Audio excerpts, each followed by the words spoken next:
Magandang araw sa inyong lahat. Ako po si Rachel Nicole R. Barabara at ang bidyong ito ay patungkol sa iba't ibang pangangahulugan sa pagsasaling wika. Tatalakayin ko rin ang mga pahayag ng ilan sa mga tanyag na tagapagsalin ukol sa pagsasaling wika. Bago tayo tumungo sa mismong kahulugan ng pagsasaling wika, ako muna ay may ipapakitang demonstrasyon bilang halimbawa at upang mas lalong maintindihan at maunawaan kung ano ang kahulugan ng pagsasaling wika. Mayroon akong dalawang baso sa aking harapan. Ang isang baso ay may lamang tubig at ang isang baso naman ay bakante o walang laman. Ipagpalagay natin ang tubig na laman ng baso bilang mensahe o ang wika. At ang basong may laman ang magsisilbing isasaling wika at ang basong walang laman naman ang magsisilbing pagsasalin ng wika. Ngayon, iisasalin ko ang tubig mula sa isang baso patungo sa baso na walang laman.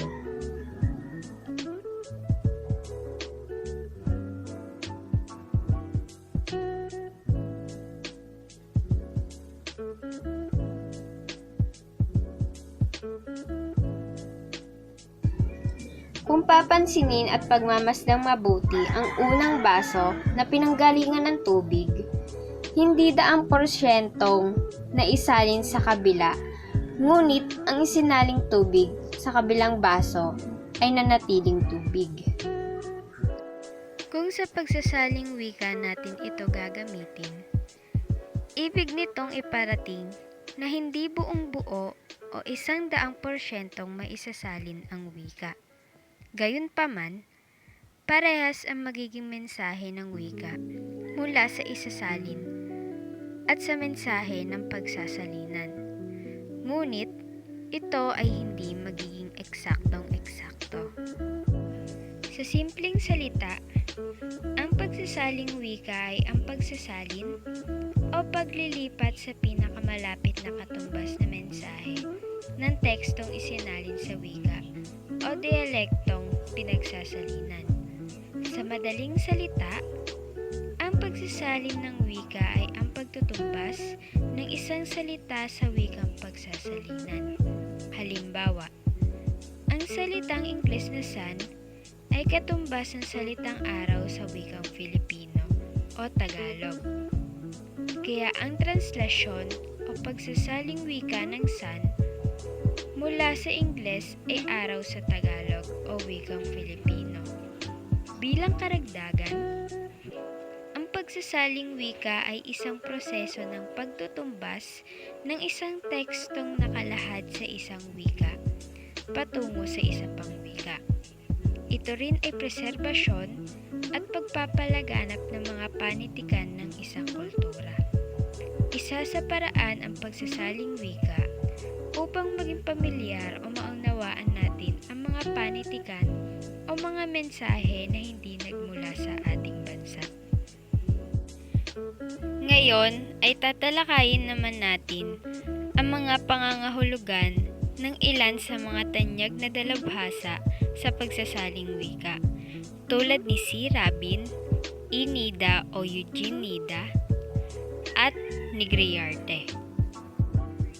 Una, ayon kay C. Rabin, noong 1958,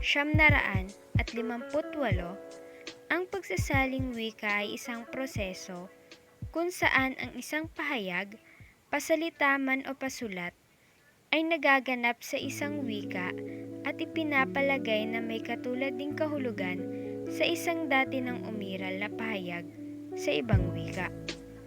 Ang pahayag na ito ni C. Rabin ay nangangahulugan na ang wika ay nagsisilbing magkakaugnay na daluyan ng mga teksto. Ito rin ay nangangahulugan na ang sinasaling wika ay tinutumbasan ng mga salita na mayroon na sa lingwaheng pagsasalinan.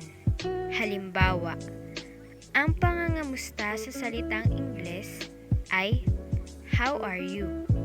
At ang pangangamusta naman sa salitang Tagalog ay kamusta ka. Ang kamusta ka ay hindi literal o per word na katumbas ng salitang how are you.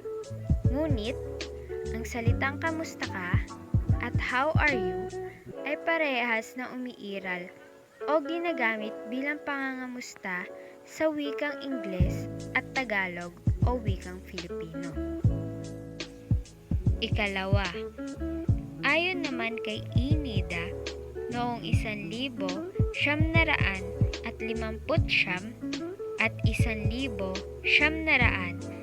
1966, ang pagsasaling wika ay muling paglalahad sa pinagsalinang wika ng pinakamalapit na natural na katumbas ng orihinal ang mensaheng isinasaad ng wika. Una ay batay sa kahulugan at ang ikalawa ay batay sa estilo. Ang ibig sabihin ng pahayag na ito ay may pagbabagong nagaganap sa isang teksto at nakabatay sa dalawang pamantayan, ang kahulugan at ang estilo. Binibigyan pansin sa pagsasalin ang mas malalim na kahulugan ng bawat salita at mensahe. Halimbawa, Lynn was born and raised in America.